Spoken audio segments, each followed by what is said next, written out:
Hi, welcome to Infinite Resilient Stories, where we are redefining what it means to be human, one story at a time. My name is Luis Feliz, and I'm your host, and also the guy behind the camera asking all these questions. In this interview, you will have the opportunity to hear the unique life experience of Mary Glass. We believe her life is a miracle, just like yours. And as we listen to these stories, our ability to love and honor each other will eventually evolve and perhaps make the world a better place. So if you like this interview, please give it a thumbs up. If you like the channel, please subscribe. And if you have connected with this story, please leave a comment down below. We would love to hear from you. So without further ado, please enjoy the interview. Some stories I've heard is that I'm a premature baby and I was born close to 8 months. Hi. Thank you for doing this. No, thank you for having me. Absolutely. Yeah. So we'll start with, what is your name? My name is Mary Glass. Well, the wedding ring one. Okay. I'm Mary Tejeda by birth Okay. because of my parents, but my husband nailed me with the glass though. Okay. Now, where were you born? I was born in Puerto Rico, but my roots are Dominican, so I consider myself a both because I lived in Puerto Rico till I was 12, and then we moved to the U.S. at that time. So, and then I've been here since. So. Okay. When were you born? August 16th, 1977. Okay. A whole lot of moons since. Yep. All right. Now, any stories you heard about your birth from your parents? That my dad went crazy, and he left the baby bag at the house. And he went to the house like 2-3 times, and he still left the bag at the house. So my mom didn't have anything to wear. I didn't have anything to wear. Somebody else had to get the bag afterwards. So that's one of the best stories I've heard about when I was born. Yeah. Yep. All right. Now, what's your father's name? His name is Ramon Antonio Tejeda. Okay. Where was he born? Dominican Republic, in a place called Palenque. It's in a town in San Cristobal, which is on the south side of the island, southeast. And What year? 52. Okay. Yeah. What was his occupation? My parents were jack of all trades. He, what I could remember at the beginning, he used to be like the head maintenance of a building in Puerto Rico. And then we went to Massachusetts. He worked at a restaurant. And he went from washing dishes, and mainly because of that issue with the language barrier. Well, he went from that to chef because he had a good work ethic, and they liked it, and he was doing his stuff. And then when we moved here, he was doing maintenance also for a hotel here in Miami. Okay. And what about your mother? What's her name? My mom, Paula Isabel Martinez. Okay. Yeah, she was born in 1956. And yeah. Where? In also in the Dominican Republic, in a place called Santiago on the north side of the island. Yeah. And what was her occupation? Or is? No. Or is, yeah. Mom, again, she's jack of all trades. She's a flower. She works with flowers. She does decorations, which her jobs have learned her through it. She worked in a flower shop in Puerto Rico, and she learned a lot from there. She is a hairstylist, but she worked as a hairstylist in Puerto Rico as well. And now she's a supervisor at a hotel here in Miami as well. Yeah. Okay. Do you have any siblings? Oh, yeah, 2. I'm the oldest. What are their names? Yeah. Cecile is my middle sister, and my brother is the youngest. His name is Oswald. How do you guys get along? We get along fine. I get along better with my brother than my sister, but it's those things that as you get older, they get better. And I think that's where we are right now. But we get along. Where did you grow up? Till I was 12, I was in Puerto Rico. Then we moved to Massachusetts, which was a huge cultural shock. And we moved to Miami in 92. And I moved to Miami a week before Hurricane Andrew, which was not a good welcome. Yeah. And we've been here since. So it's a lot of hopping around, especially for a kid. It's not that good. So But yeah, we dealt it because our parents wanted better for us. They wanted us, unfortunately, out of the island because where we used to live, it was getting rough, and they wanted us out. And then Massachusetts got too cold, and it affected my health. It affected my dad's health, so we had to get out. And Miami was the next best thing. Okay. Can you describe the house you lived in? In Puerto Rico, it was an apartment. It was a 3-story apartment complex. We used to be in the first floor. And long hallway, which I busted myself trying to skate in it.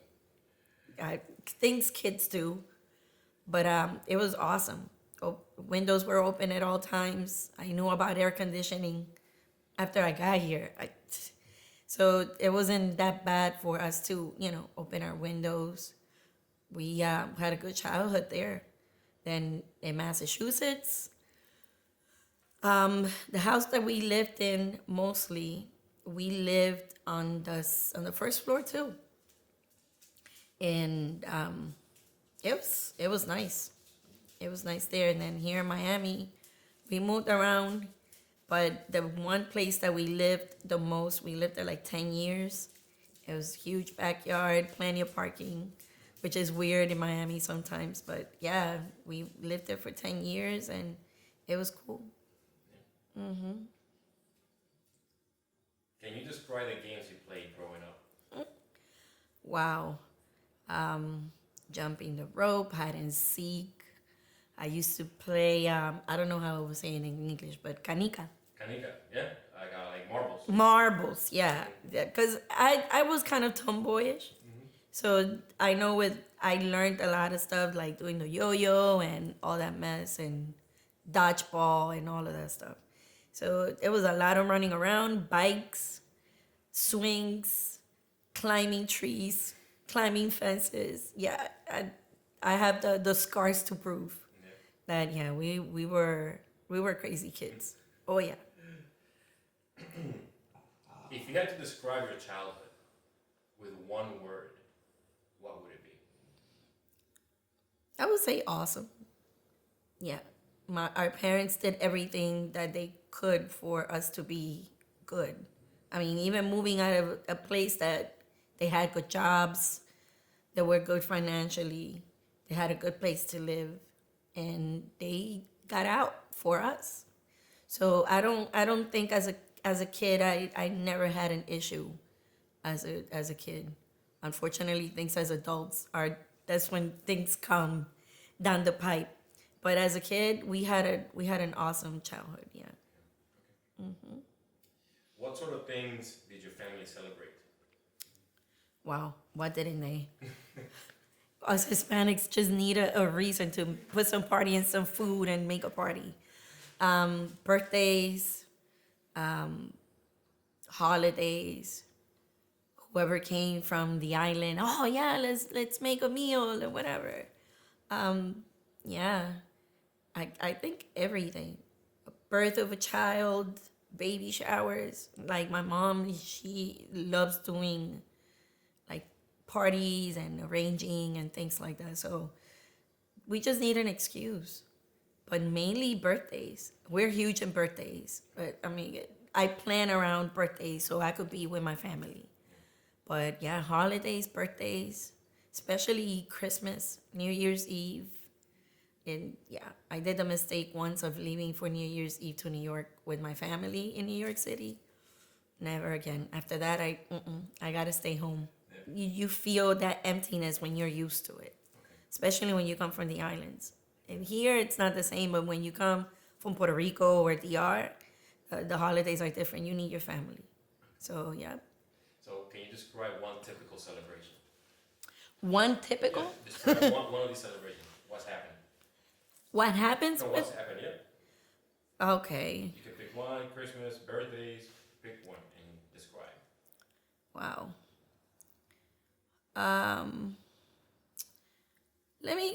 New Year's. I think one of the New Year's that I guess I would always take with me is the one that I had before I went to basic training. And I had never had a beer. And my dad brought me a 6-pack of German beer. And I was 23, so I was able to drink it. But I was like, yeah, let's drink it. And my dad was drinking, and everybody was drinking. And before midnight, I passed out. But it was fun, though, because I was with my family. I was drinking with my dad, of all things. So, oh, yeah. And eating and whatnot. But that's, I guess, because of what was going to happen in 10 days, I think that's what was more meaningful to me. Mm-hmm. What sort of I'm sorry. What were your family's attitude towards drugs and alcohol and smoking? Family's attitudes towards smoking, don't do it. There are friends that I tell them sometimes that I have never touched a cigarette and they don't believe me because I know better. Especially with my dad. And a lot of things that I maybe didn't do in my life was because of not underestimating them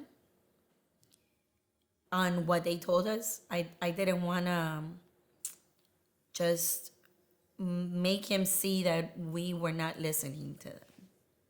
And oh yeah, I didn't want to see my dad's face and be like, wow, after all that we've done, you're doing this. So never done drugs, never done a cigarette. I always stay away from all of that. Mm-hmm. And what about alcohol? How was the attitude towards alcohol in your family growing up? I mean, again, as a Dominican, there's beer, there's rum, But I never saw in my family, at least with my parents, never saw the lack of responsibility when it came to drinking alcohol or anything like that. If my dad was drinking, my mom would drive. And my mom was not a big drinker. It's not a big drinker anyway. So that happened at all times. And with me and my brother and my sister, the same. We're not like high level drinkers. My brother did for a little bit, but I guess that's things that you do as you grow up. And when I was with my friends, I used to drink a lot and stuff, but not to the point of going stupid or crazy that you didn't know what happened the next day. Yeah, there was always a certain responsibility behind it. What was discipline like at home? Really? My parents were rough, especially my mom. But and now as a mother, I kind of learned how they were with us. We used to get, sometimes we will get our beat downs that we could survive. But the one thing that my mom mainly did to us was take things that we wanted if we did something wrong. So I remember the many times, because I was curious George as a kid. I would touch things that I wasn't supposed to.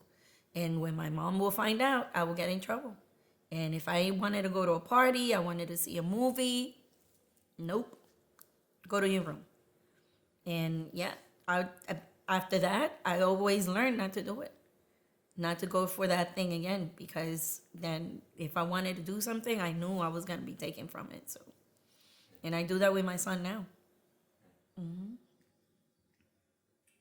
What were they strict about and how? At least with me, touching stuff that wasn't mine. Can you describe?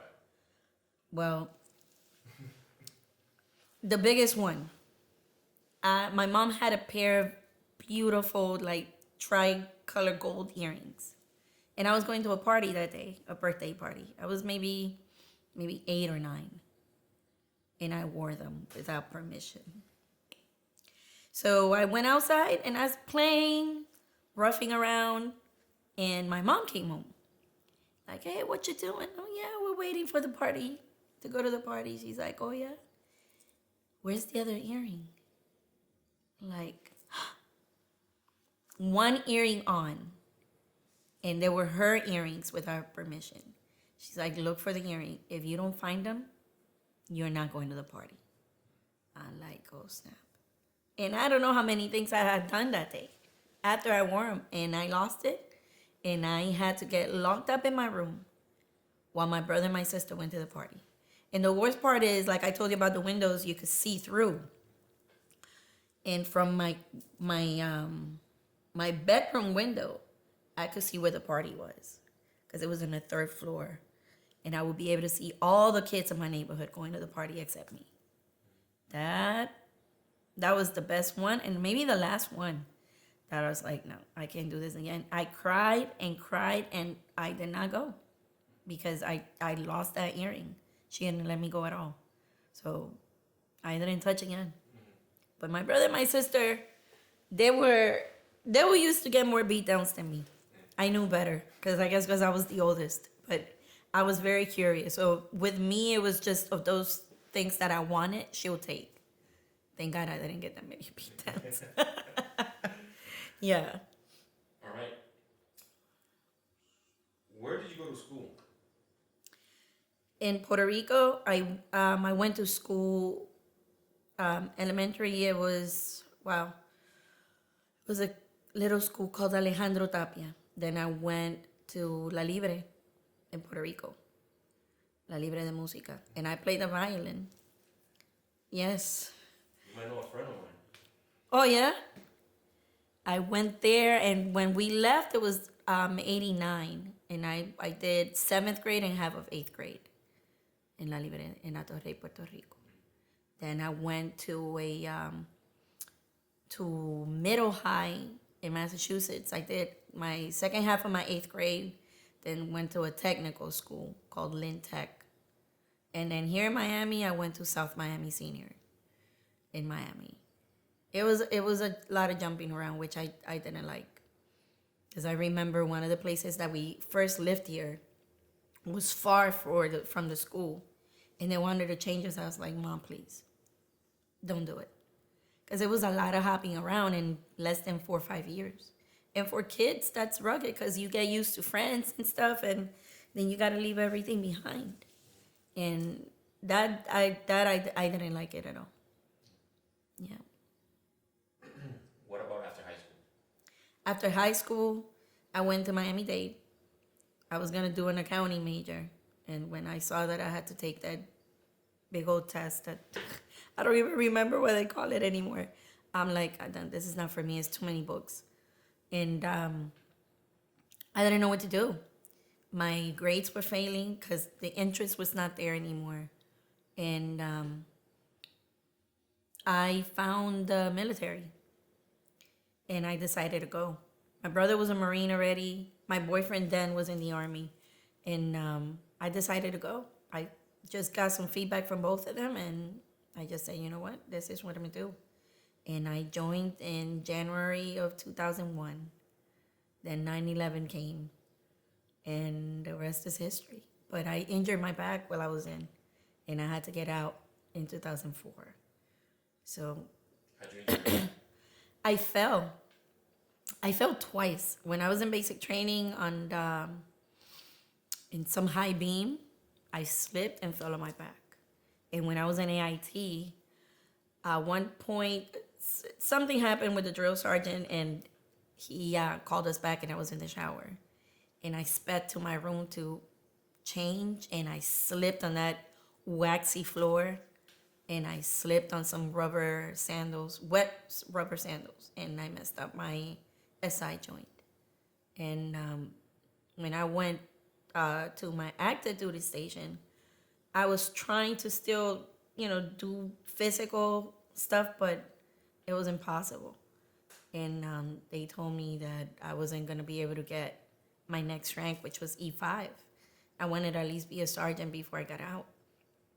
And I was like, I'm not going to be a low rank for the rest of my career. Either let me go or let me do something. And they let me go. Mm-hmm. Now, back to school. Yeah. Were there any teachers you liked? Any favorite teachers that you remember? You know what?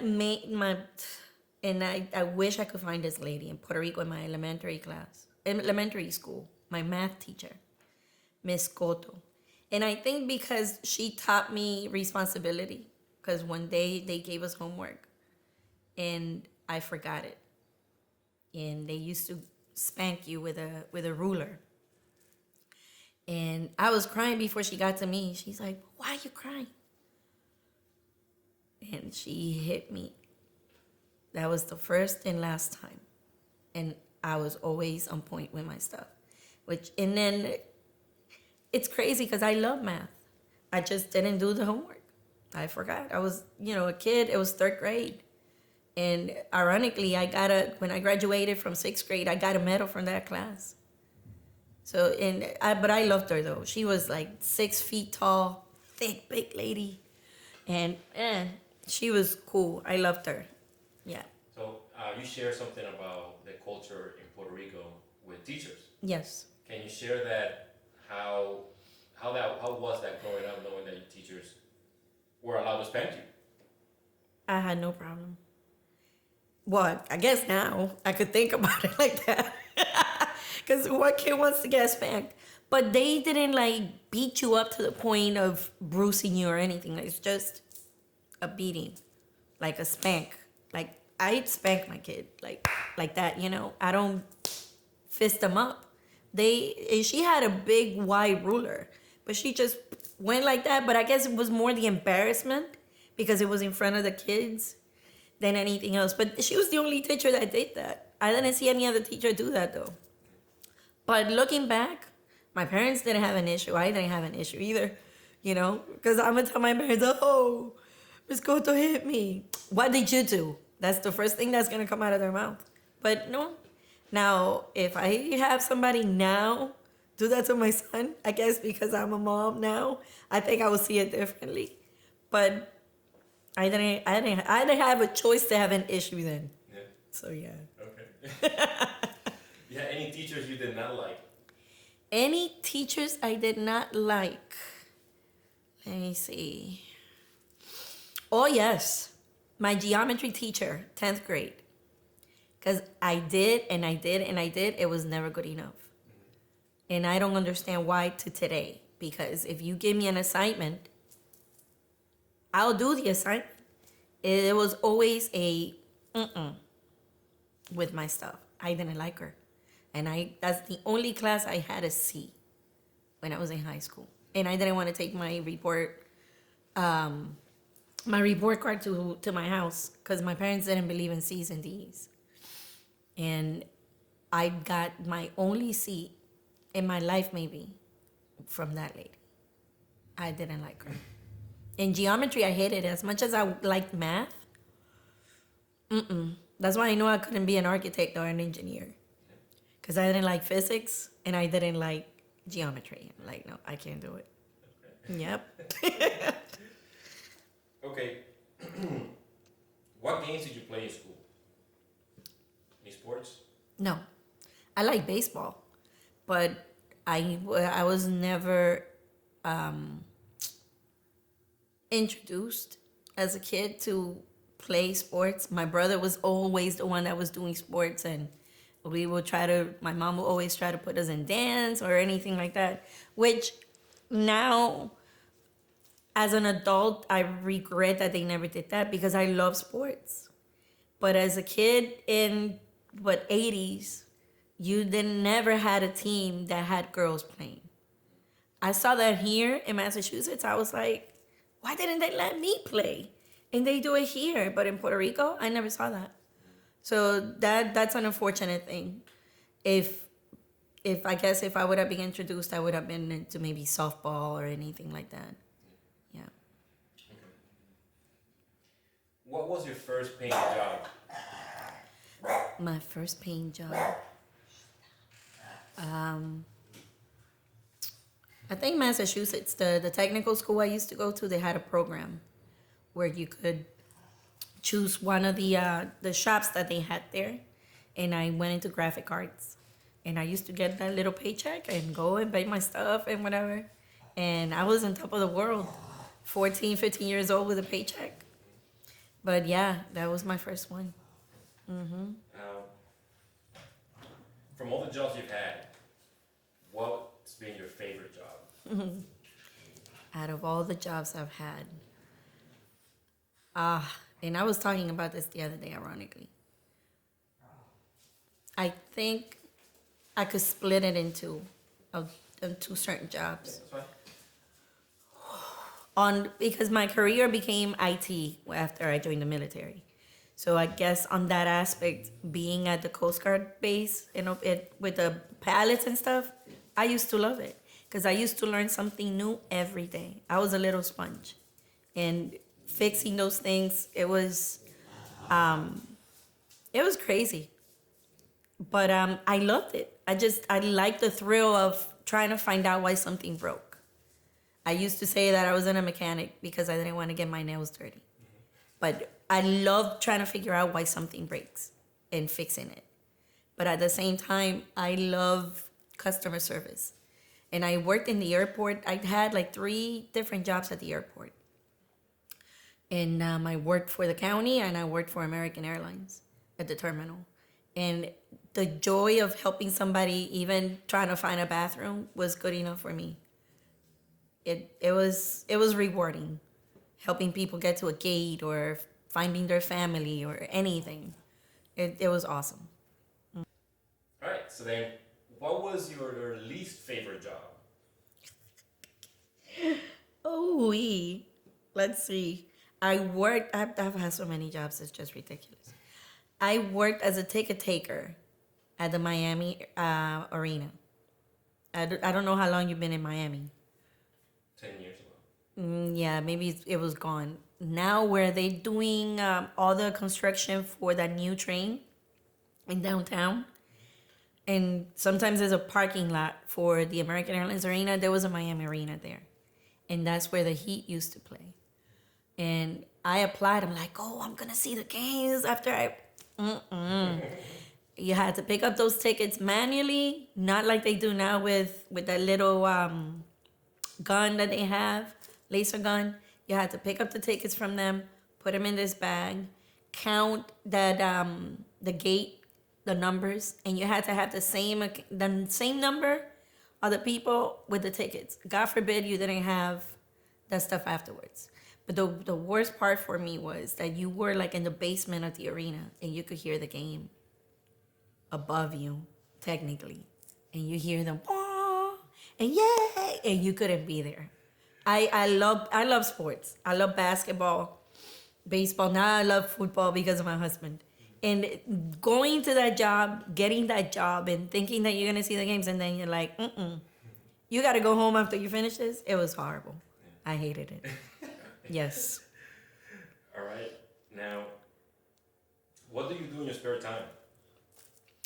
Now, being a mom. But I love photography. I do shirts, any design and stuff. I do them in the house, and I'm not as creative as my mom and my sister. They love doing things. You tell them do X, Y, Z, and out of the dome they'll do whatever. I'm technical. You give me something, I'll put it together in a blink. So the shirts and stuff, it helps me on the creative side, but more technical because I already do a design, cut the vinyl, and put it on a t-shirt, and I'm good. And I love baking. So I do those 3 things in my spare time whenever I have a chance or, just for kicks if I'm hungry. How about growing up?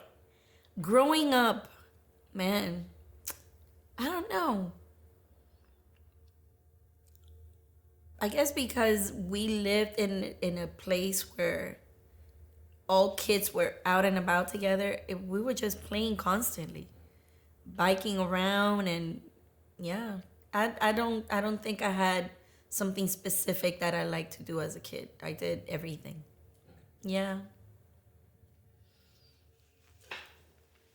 Growing up, did you stick with single friends or groups? Did I grow up with single friends? In the military, I was in a group, let's say, because I had no family. I didn't know anybody. So when I I met the first Dominican, that was it. You pull into who you know, and there was a group of couples and guys and girls that whoever they knew that they were Dominican, they'll bring them in. And it was like family of sort. But before and after, I would just have like a couple of friends. I always say that you count your friends with one hand. you're good friends. And I still do. I have best friends, and I could count them with one hand. Yeah. How did you meet your current partner? How did I know you were going to go there? I met my husband online on eHarmony. Okay. And the crazy thing is that I was having a lot of frogs, as per se, and not princes. And one of my brother's girlfriends was like, Mary, why don't you go any harm? And I was like, that's not gonna work. I'm not gonna do that. And I didn't do it. And it's those things that I truly believe God sends you messages. In whatever way, you just maybe find out how to read them on your own. And I used to sleep with my TV on. And one night I woke up out of nowhere and the eHarmony commercial was on. I was like, you know what? Let me do this. I pulled my laptop right there and I did my stuff. And I met a couple of guys before I met my husband, but nothing worked. And then he hit me up. And that's it. We went on a date. And that was back in 2009. And it was 10 years this year that we met. So it was crazy that nobody wanted to believe me that how we had met. Because our first date was at the mall. I wanted to go to a place that was crowded. And I would tell my family, Mary, you don't shop. I'm like, yeah, but we met at the mall because I didn't want to say that it was online. Nah. You don't like, I hate shopping. I'm like maybe one of the few females in the world that like shopping. That don't like it, sorry. I'm like, no. And then afterwards, when they found out that it wasn't eHarmony again, like, nah. Seriously, nah. Like, yeah. So, yeah. So here's a question. You alluded that before you meeting him, you met a lot of frogs. Yes. Can you describe how was your love life before meeting him? A bit horrible. I had a relationship that I thought was going well, and it didn't work. There was no communication whatsoever. He was younger, which I guess that's not for everybody, but he was a good guy. But when the maturity came, when you do things for somebody and you don't tell them, that's not fair. You need to communicate if you're in a relationship, for it to work. So, and then the one prior, distance was an issue with my ex-boyfriend when I was in the military. We had a good relationship, but distance was a problem after a while, and we just had to let go. How do you feel about your husband? God sent. I cannot say anything else about that man. That's the best word to describe. Because we have gone through so many things within my family and even myself that I guess if I would have had the other frogs, they wouldn't have not known how to deal with the situation or maybe just walk away. And he's been there. He's been my rock. And everything happens for a reason. Everything is in God's time. I truly believe it. And I think he came in the right time. Because if all this would have happened before him or with somebody else, I wouldn't have survived it. So yeah, God sent. Can you share, you say like survive this, like what exactly? Well, when we were dating, when I met Gary, I almost left to Virginia to work. But I found out that my dad was diagnosed with lymphoma. And I always said that the two reasons why I didn't take the job was him and my dad. And he even though we were dating, he was holding me strong because it was tough. Then we got married and we were trying to have children, and it was really hard. We found out that we had to do IVF because I had to get a couple of surgeries, and natural was not going to be able to happen. And if it wouldn't have been that he supported me the way that he did, I don't think we would have been able to go through all that process, because he had to do things himself as us as well. And there's some men that I know would not do it. Medicines and doing certain things that are not, I guess, typical. And thank God we have our son. But again, if it wouldn't have been for him, I don't think that we would have made it through. Because he's a very religious guy. And that has helped me a lot too. That he has pushed me more on that path. Not that I wasn't before, but like I used to say that I just had the label of Catholic, but I would never go to church. And after I met him, if we don't go to church, there has got to be a big reason why we don't, you know? So spiritually, he has guided me a lot as well. And also this year, I was diagnosed with breast cancer. And my family's been there for me 100%. But if the person that I go to bed at night with wouldn't be there for me the way he has, I wouldn't be able to survive it myself, or maybe not wanting to fight the way that I did.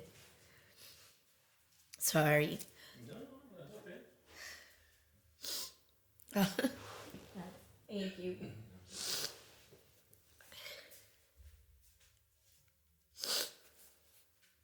I knew this was gonna happen. I tell him every day, I thank God for you every day. Because I'm still dealing with it. Even though most of the stuff is being out of the way, it still bothers me mentally, and especially with my father being sick as well.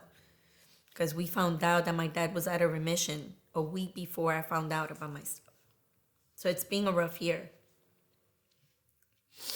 And being able to be a mom and a wife and deal with all this stuff, he's been there for me 150%. So, yep, God sent. Mm-hmm. If you had to give him a message for him to get it, of how meaningful he is to you, what would you tell him? Wow. So many things. Thank you for being my friend, my rock, everything. He was taking care of my son, and Nick was 2 going on 30. I say he's 3 on 30, but a 2-year-old is rough. And for him to take care of me, go to the hospital to see me, take him to school, put him ready in the morning, go to work, make sure the house was good. It was just crazy. And again, I had my family there for me. My mom even was staying at my house. But those things, especially with my son, for him to be able to do all those things technically without somebody telling him what to do, I was at peace that he was there. I wasn't worried because I knew he was there. So I would thank you. I mean, I tell him all the time because we pray every day. And I tell him, I pray for you every day, and I thank God for you every day. Because the same way we ask God for things, we got to thank him for things. And I thank him every day for him. Because I wouldn't have been able to deal with it with anybody else. Mm-hmm. You made me cry. You wanted to cry.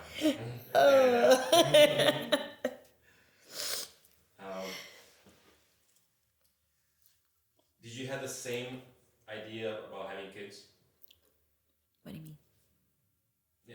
Did you have the same idea about having kids when you got together? Did you both want kids? Oh yeah, I wanted 2 kids, and oh yeah, that's one of the things that we talked about before we even got married. We did want children, definitely.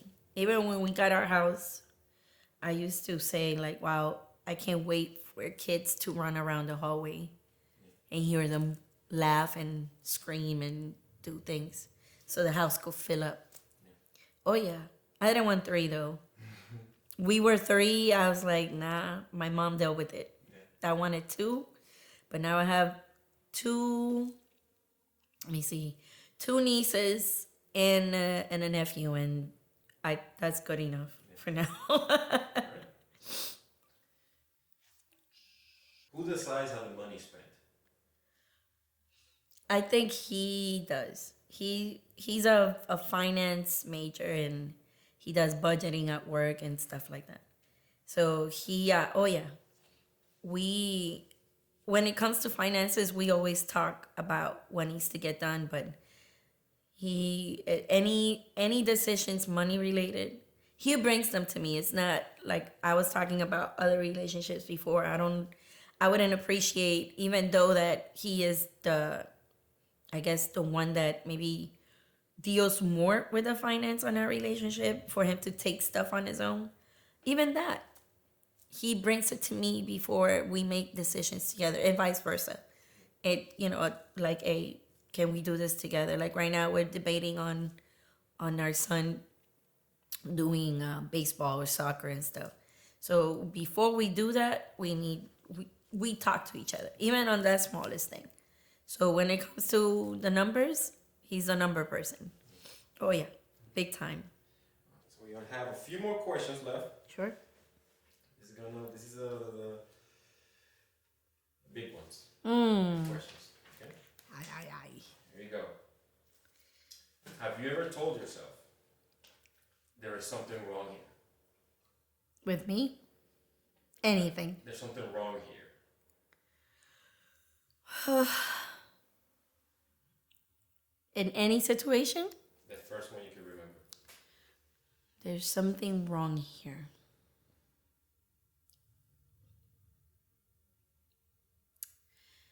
I think with that relationship before Gary,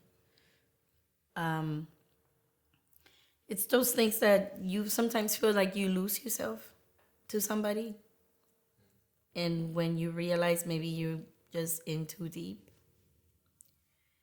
and you don't even realize you're harming yourself, not physically but maybe emotionally. And something has to happen for you to like grab yourself and shake yourself and say, hey, what are you doing to yourself? And the crazy thing of that is that some of those moments happen and I still didn't listen to myself. Like what moment? There was a time, and I think my family knows because they were still trying to defend the guy. There was a time that he came to my parents' house, and he was staying over, and we were going to an event that, and as you know, when you go to let's say a wedding or quinceañera or something, I think it was a Sweet 15s, they pay by plate. And this kid out of nowhere was like, no, I don't want to go. I'm like, you know what? Then you could stay here. If you can't go, then, it upset me. Like, why out of nowhere you don't want to go? And he started getting disrespectful. And he got mad and punched the wall. And I was like, you know what? You need to get out of my house. Because I said it, I will say it jokingly at all times. The man that thinks that's going to hit me, they better dig their hole first. So I could do back at him and just throw him on the hole. Because I'm not going to sweat and get dirty doing a hole to put the body in. Do the hole before you try to hit me. I never saw my dad disrespecting my mom in any way. So I never thought that was going to be my story. And that happened. And I told him, get out. And he had nowhere to go. And I didn't care. And my mom was asking me, Mary, but you don't know if he didn't eat. You don't know where he went. Like, I don't care. He needed out. I told him to get out. So it's those things that I did the right thing, but then I would be like, oh, hey, let's try to work this out again. But after that, one more thing happened that's when he moved to Georgia and I was going to try to go with him. But he did things again behind my back for both of us instead of telling me. And that was it. I was like, no, I just can't do that. Because we have to communicate. We have to work together if we want a relationship together. And I guess maturity hit, or I guess the camel's back broke in that sense. Have you ever told yourself, I'm on my own? I want to say no, but I'm pretty sure with all this that's been happening with me and breast cancer, I would say I'm the type of person that I do everything for everybody with my eyes closed. But I don't like to have people do things like the depending on somebody. It's hard. And at the beginning, I was like, wow. It was like a split moment, maybe. Like, I'm on my own on this. But no, like I told you earlier, I have everybody. And but for that split second, there are times that I think that I'm like, man, I don't want to tell nobody how I feel. And like, yeah, I do feel like that sometimes. And I had to bring myself back in. Because with the type of husband that I have, I shouldn't feel like that. But there are times that it's like you close your eyes and you just see a white wall room and you're in it. But that's a mental struggle that I think that I had to work with. But besides that, my family, my parents, they never let us alone on anything that we need. But with this, because it's so big, especially with the health factor, your mortality is at stake, and sometimes that comes to my mind. How does it feel to receive? How does it feel to receive? It's hard when you're a giver and you don't want to, you feel special maybe. Is it you or I? What do you mean? You or I? I think it's you. The question, when you share, Uh-huh. say when you. When you feel. When I share. Ah, okay. You said when yes. It's easier for me to give than for me to receive. I don't like to depend on people or I tell everybody, whenever you need me, I'm here. If you need something, I'm here. But when I need something, I don't stretch out and say, please give me something. Please help me with this. Sometimes it has to be pulled out of me. For any smaller things, maybe. This was too obvious. But I didn't want to put the burden on people. And it's rough when you're not used to it. When you're on the other side of the I need you emotionally, mainly emotionally, because they weren't going to be able to do anything else but, what a doctor could do which is the obvious, but the emotional factor of it all, I didn't want to put that burden on anybody. So it's really tough. What made you believe that you were a burden? Because of the fact that I am always looking for somebody to help. And I'm always being the strong one in my house, especially with my family helping and everything. And when my dad stuff happened, I wanted to be the strong one for my mom, to help my dad.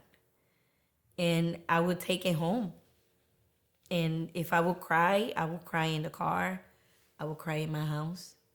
I would not cry in front of my mom or my dad. Because I wanted them to feel that they had that extra support. So I didn't want anybody to feel how I felt. I didn't want them to be extra strong for me. Because I felt like I had it, let it be. But it's impossible. You just got to let people in to be able to help you. And that's why I always thought, and I told my husband one day, I don't want to be a burden to you on trying to help me through, something that maybe I have to do for myself. And he's like, no, that's what I'm here for. So it's tough because of that, because I always want to be the strong one for everybody else. How does it feel to give? Awesome. It's like I told you with my job at the airport. A small thing as telling somebody where the bathroom is. Like right now, and it's crazy how everything happened. When my dad got diagnosed for the first time and he started his chemo, his body obviously wasn't used to it for the first time. And when he'll get super cold. So I got him a throw. His favorite team is the Red Sox. And I got him a throw, and he would take that thing to chemo every time he had to go. So my plan on my mind was, you know what? I want to go to different places, especially where he went to get his chemo, and give throws away to cancer patients that were doing chemotherapy. Because I'm pretty sure they were feeling like my dad. So ironically, from December or maybe November of last year to February, I started asking people on Facebook, hey, I'm collecting these. I want to do a project where I could take not only to my dad's clinic, but to any clinic in Miami where people are doing chemotherapy to give these blankets out. And I started, they were sending them in the mail, giving them to me in bags. I have my office full of them right now. And I got in contact with the Cancer Institute, the Baptist Hospital Cancer Institute. And I was going to be able to take them. And that week, I found out that Dad's lymphoma was back. And it's like, wow, this is like perfect timing because this is like a reminder of what I want to do. And I was being able to work with vinyl and the t-shirts and stuff. I was putting either a Superman logo or Wonder Woman so they will feel strong and whatever. And that one day, it was President's Day when I found out about my diagnosis. I was off. I had my kid. I had packed up the bags to go to the hospital to take the blankets. And my phone rang for them to tell me I had breast cancer. I'm like, wow. I couldn't go because I wasn't strong enough to be strong for somebody else. And that's the burden that I don't want to put on people. I'm like, wow. Here I am wanting to do something and I'm going to need that blanket. I didn't know how bad my stuff was going to be then. Thank God I didn't need chemo. But I eventually went and I was passing these blankets out and it felt so good because they might just see it as a blanket. I might just see it as a blanket, but the fact that I'm giving them that extra comfort, maybe hope that they're gonna get better, it was the world to me. And I remember I met a girl that day that it was her first chemo, and she had breast cancer. And she asked me, "Are you a breast cancer survivor?" I was like, "I will be." But I said that, and sometimes I think about that day, and I don't know if I was still on the, I guess maybe on the moment of believing it yet. But I wanted her to feel that she was gonna be fine. So doing something more for somebody else before me, it's always a priority. And now that, again, it goes back to that burden of having people doing for me. So, but it helped a lot that at least with that, me helping people with that alone made me feel better. So you share that it feels awesome to give. How do you think your family feels when they give to you? I'm pretty sure they feel good about it too, because I learned it from them. That's how they are. My parents will give their shirt off their bag to anybody. There are places that you go in Miami and you say Tejeda, "Oh yeah, that's your dad." Everybody knows of my dad. They love him. In so many places that he goes to play ball and stuff, because that's the attitude that he always brings. And my mom too. They'll give their shirt off their back. So I learned that from them. And I know that being the type of parents that do anything for their children, then they still do it now, even though I'm 40 plus. Edit that. But yeah, my parents, they're awesome. My husband, his family, they're super, super. I wouldn't have been able to ask for any other type of family. So is it a burden to help you? No, I'm easy. I'm hard with myself. I'm not, like right now, if you tell me, "Mary, I'm gonna help you with XYZ." I have to deal with myself first to open myself for you to be able to help me. That's the problem. That's the burden. And I guess answering that makes me see that I'm putting the burden on myself, and so thank you. Thank you. So that's, you giving me a gift today, that I need to work on that on myself, and not to think that I'm, dead weight for anybody else. So, thank you. All right, so here we go. Last few questions. All right. If your life is a resume, what do you qualify for?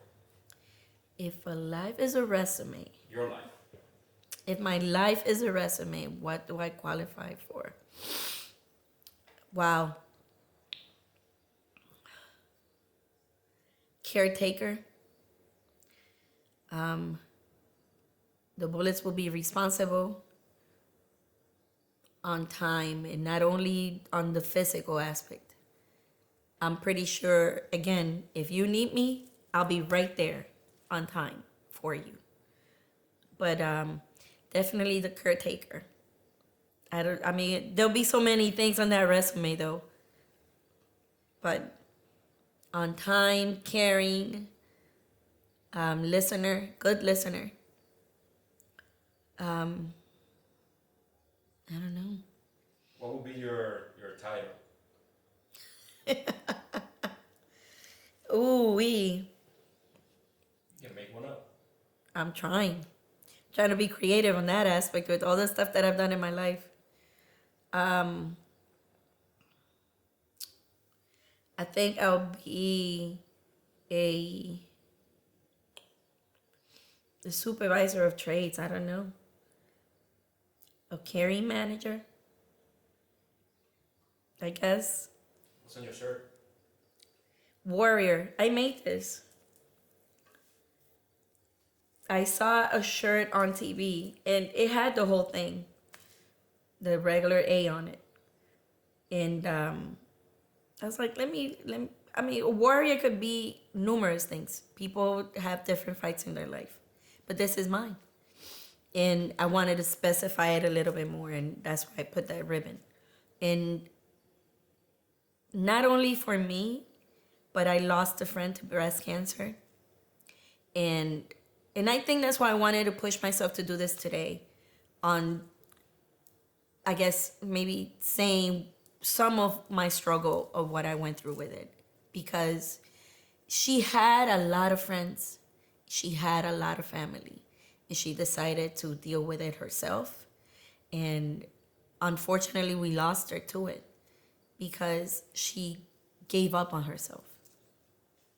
And when I first found out about my stuff, I didn't want to tell a soul.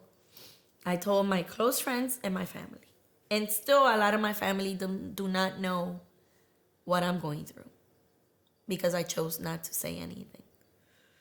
And I think this is a way to put it out there in some way, because people need to know that if there's support out there for them, they should not push it away. You know, it's those things that I had to learn on my own. But knowing what she went through taught me that if I wanted that mortality, I had to try to let people in and help me out. Even though it's still tough, because I still have to go through another surgery. And the thought, when the doctor told me you have to have another one, my thought was, darn it, people have to take care of me again. And that's why I don't want it. Not because it's going to make me better or I'm going to be in pain or heck with pain. I've survived more. But the fact that, again, that people have to take care of me. And her passing always reminds me of that. That now that I'm with this, that I had to let people help me. Let people give? Yes. Yep. I need to let people give to me, and it's got to be a two-way street to be able to work. And you know what? Yesterday at church, our pastor was talking about gifts that God gives. And one of them is healing, and not only physically, but also spiritually. And you could help somebody on that aspect as well. On giving, and you know, you got to receive it from somebody too, to be able to feel it. And to be able to, you need that strength to be able to give out. The same way that God gives it to you, people give it to you as well. And I guess this might help a lot of people in just that message alone. On the fact that, you know, you need to open out to be able to get more help than what you need. Mm-hmm. So, 2 more questions. Okay. Who are you becoming? Wow. That's a very tough and good question. I've grown as, I thought I was mature. This has put me up there.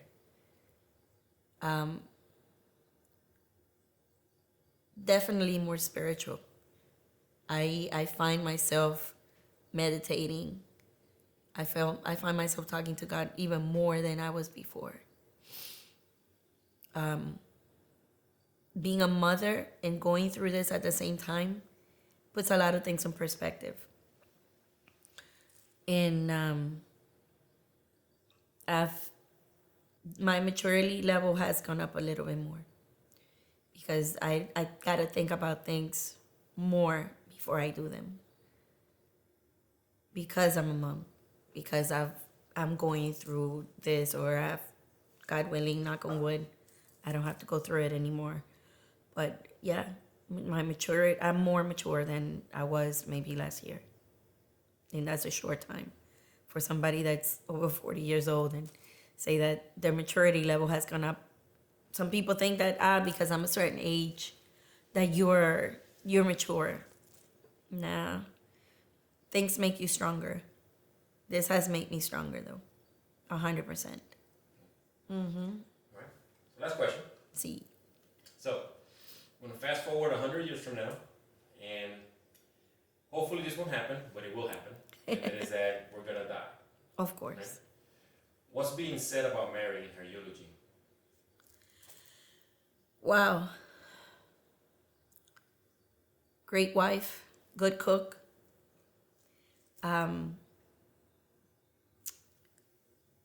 Best friend that anybody could have. Because again, I'm there for anybody with my eyes closed. Good daughter. Good support all around. The best rock. Yep. All right. So, you have some parting words, whatever you want to say. You can say it 3 can. Okay. I already said thank you because this, with my own words, I realized that I'm not a burden. That even though I give a lot to people, it's not what I feel. It's what people could do for me. Because I think I may be, doesn't mean that I am. So I thank you, Louis, for helping me see that today in the seating. So that's awesome. That again, it's gonna help me grow even more to know that giving out, it's gonna help me realize that I could be able to get as well. So thank you. All right. Yeah. Bye.